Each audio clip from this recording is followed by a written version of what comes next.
ಇಂದೇ ಡೌನ್ಲೋಡ್ ಮಾಡಿ ಮತ್ತು ನಿಮ್ಮ ನೆಚ್ಚಿನ ಶೋಗಳನ್ನ ಆನಂದಿಸಿ. ನೋಡಿ ಮಕ್ಕಳ, ಇವತ್ತು ನಮ್ಮ ಶಾಲೆಗೆ ರಾಜ್ಯದ ವಿದ್ಯಾಮಂತ್ರಿಗಳು ಬರ್ತಿದ್ದಾರೆ. ಎಲ್ಲರೂ ಶಿಸ್ತಿನಿಂದ ಇರ್ಬೇಕು, ಯಾರು ಗಲಾಟೆ ಮಾಡಬಾರ್ದು. ಅವ್ರು ನಿಮ್ಮನ್ನೆಲ್ಲ ನೋಡಿ ಎಷ್ಟು ಒಳ್ಳೆ ಮಕ್ಕಳು ಅಂತ ಹೇಳ್ಬೇಕು, ಗೊತ್ತಾಯ್ತಾ? ಹೌದೌದು ಮಕ್ಕಳ, ಎಲ್ಲರೂ ಸೈಲೆಂಟ್ ಆಗಿರ್ಬೇಕು. ಓಕೆ ಮೇಡಮ್, ನಾಟಕಕ್ಕೆಲ್ಲ ರೆಡಿ ಆಗಿದೆ ಅಲ್ವಾ? ಮೇಡಮ್, ರಿಜಿಸ್ಟರ್ ಒಳಗೆ ನಮ್ ಸೈನ್ ಮಾಡಿದಿರಲ್ವಾ? ತಿಂಗಳಗಟ್ಲೆ ಸ್ಕೂಲ್ಗೆ ಬಂದಿಲ್ಲ ಮೇಡಮ್. ಅದೆಲ್ಲ ನಾನು ನೋಡಿದೀನಿ ಸರ್, ಎಲ್ಲಾನು ಸೈನ್ ಮಾಡಿ ಇಟ್ಟಿದ್ದೀನಿ. ಮೇಡಮ್ ನಮ್ಮ ಬಗ್ಗೆ ಬಾಯಿ ಬಿಡ್ತಿದ್ರೆ ಸಾಕು.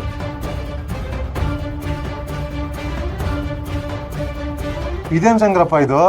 ನಮ್ಮ ಸ್ಕೂಲ್ಗಿರೋರು ಒಬ್ರೇ ಟೀಚರ್ ಅಲ್ವಾ? 3 ಜನ ಟೀಚರ್ಸ್ ಇದ್ರ. ಮಿನಿಸ್ಟರ್ ಬರ್ತಾರೆ ಅಂತ ಗೊತ್ತಾಗಿ ಇವರಿಬ್ರು ಇದ್ದಕ್ಕಿದ್ದಾಗೆ ಪ್ರತ್ಯಕ್ಷ ಆಗ್ಬಿಟ್ಟಿದ್ದಾರೆ. ಇಂಥವ್ರೆಲ್ಲ ನಮ್ಮ ಮಕ್ಕಳು ಪಾಠ ಹೇಳ್ಕೊಟ್ರೆ ಮುಂದಕ್ಕೆ ಏನಾಗ್ತಾವೋ ಏನೋ. ಪಾಠ ಎಲ್ಲ ಹೇಳ್ಕೊಡ್ತಾರೆ ಸಂಗ್ರಪ್ಪ. ಬರೋದೇ ಅಮಾವಾಸ್ಯೆಗೊಂದಿನ, ಹುಣ್ಣಿಮೆಗೊಂದಿನ.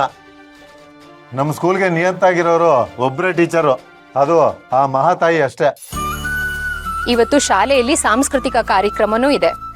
ಹಾಗೆ ಮಂತ್ರಿಗಳು ಬಂದಾಗ ಅವರನ್ನ ಯಾವ ರೀತಿ ಸ್ವಾಗತ ಮಾಡ್ಬೇಕು ಅಂತ ಹೇಳ್ಕೊಟ್ಟಿರೋದು ನೆನ್ಪಿದೆ ಅಲ್ವಾ? ಲಾವಣ್ಯ, ಮಕ್ಕಳೆಲ್ಲ ರೆಡಿ ಆಗಿದ್ದಾರ? ಸ್ವಲ್ಪ ನೋಡ್ಕೊಂಡ್ ಬರ್ತೀಯಾ? ಸರಿ ಟೀಚರ್.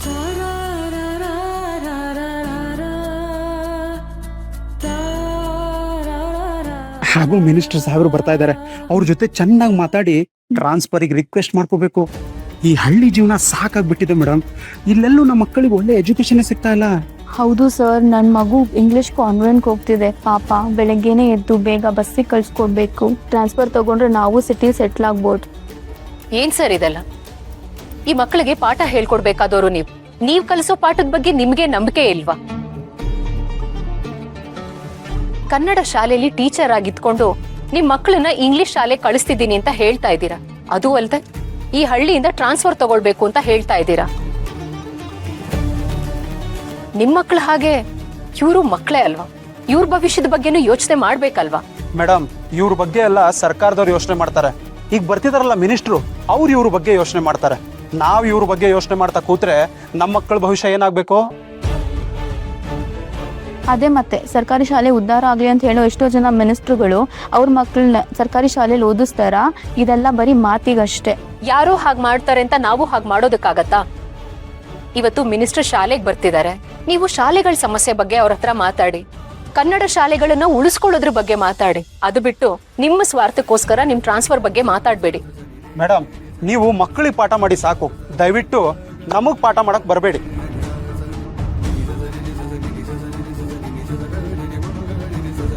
ಲಾವಣ್ಯ, ಮಿನಿಸ್ಟ್ರಿಗೆ ಶಾಲೆ ಸಮಸ್ಯೆ ಬಗ್ಗೆ ಹೇಳ್ತಾರಂತೆ.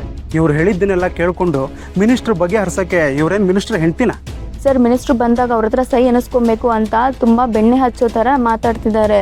ಮಿನಿಸ್ಟ್ರು ಬಂದಾಗ ಇವ್ರನ್ನ ಸೈಡಿಗೆ ಬಿಟ್ಟು ನಾವೇ ಎಲ್ಲಾ ಕಡೆ ಓಡಾಡ್ಕೊಂಡು ಕಾಣಿಸ್ಕೊತಿರ್ಬೇಕು. S, done. ಎಸ್.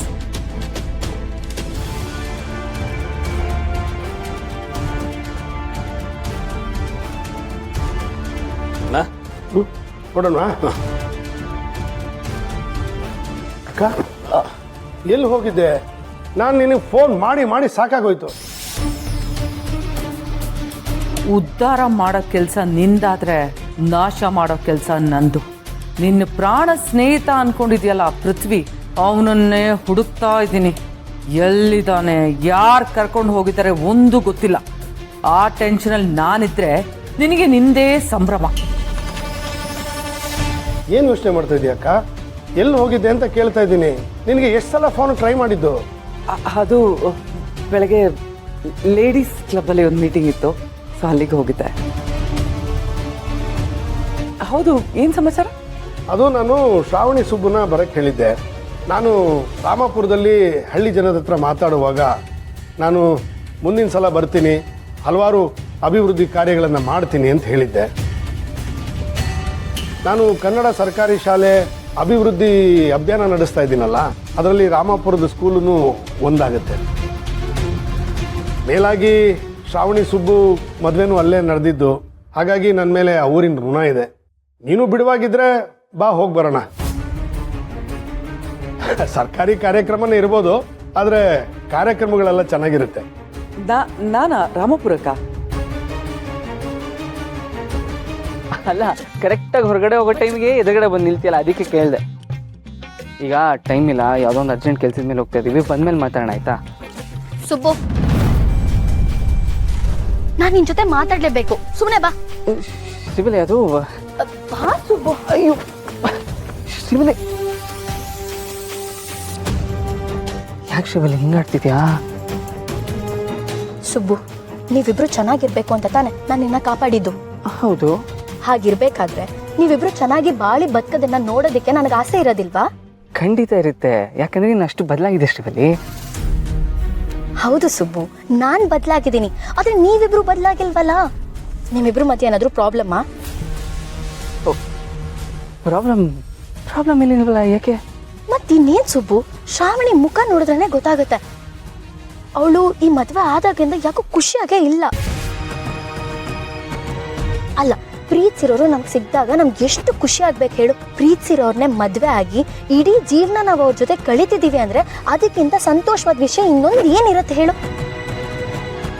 ಆದ್ರೆ ನಿಮ್ಮಿಬ್ರು ಮುಖದಲ್ಲಿ ಆ ಸಂತೋಷನೇ ಕಾಣಿಸ್ತಿಲ್ಲ ಸುಬ್ಬು. ನಾನು ಕೇಳು ಶ್ರೀವಲ್ಲಿ, ಮೇಡಮ್ ಕೇಳಿಸ್ಕೊಂಡ್ರೆ ಅಷ್ಟೇ. ನೋಡು ನೋಡು ನೋಡು, ಮತ್ತೆ ಮೇಡಮ್ ಮೇಡಮ್ ಮೇಡಮ್ ಅಂತಾನೆ ಹೇಳ್ತಿದ್ಯಾ. ಅಲ್ಲ, ಎಂತ ಎದುರು ಪುಕ್ಲು ಸುಬ್ಬು ನೀನು. ನೀನು ಶ್ರಾವಣಿನ ಇಷ್ಟಪಡ್ತಿದ್ಯಾ ತಾನೆ? ಮತ್ತೆ ಅವಳನ್ನ ಇಷ್ಟಪಡ್ತಿದ್ದೀನಿ ಅಂತ ಹೇಳ್ಕೊಳಕ್ಕೆ ಯಾಕೆ ಇಷ್ಟೊಂದು ಉದ್ದಾಡ್ತಿದ್ಯಾ? ನೋಡು, ಹುಡುಗಿಯಾಗಿ ನಾನೇ ನಿನ್ನ ಹತ್ರ ಎಷ್ಟು ಸತಿ ಐ ಲವ್ ಯು ನಾನು ನಿನ್ನ ಪ್ರೀತಿಸ್ತಿದ್ದೀನಿ ಅಂತ ಹೇಳ್ಕೊಂಡಿದ್ದೀನಿ. ಆದ್ರೆ ನೀನ್ ಹುಡುಗ, ನೀನ್ ಎಷ್ಟು ಧೈರ್ಯ ಇರಬೇಕು. ನೀನ್ ಆರಾಮಾಗಿ ಹೋಗಿ ಅವಳ ಮುಂದೆ ಪ್ರೀತಿ ವಿಷಯನ ಹೇಳ್ಕೊ.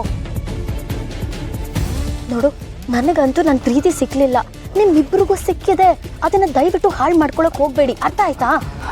ಆಯ್ತಾಯ್ತು, ನಂಗೆ ಟೈಮ್ ಆಯ್ತು, ನಾನು ಹೊರಡ್ತೀನಿ. ಇರು, ನೀನ್ ಹಿಂಗ್ ಹೇಳಿದ್ರೆ ಬುದ್ಧಿ ಕಲಿಯೋದಿಲ್ಲ. ಪ್ರೀತಿಸೋದು ಹೇಗೆ ಅಂತ ನಿನಗೆ ಹೇಳ್ಕೊಡಕ್ಕೆ ನಾನೇ ಸರಿ. ಇನ್ ಮುಂದೆ ನಾನೇ ನಿನ್ ಲವ್ ಗುರು.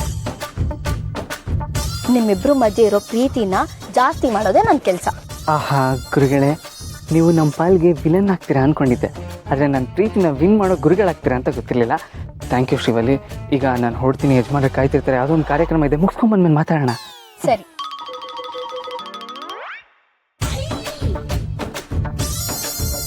ಹೊರಡೋಣ ಶ್ರವಣಿ. ಶ್ರೀವಲ್ಲಿ.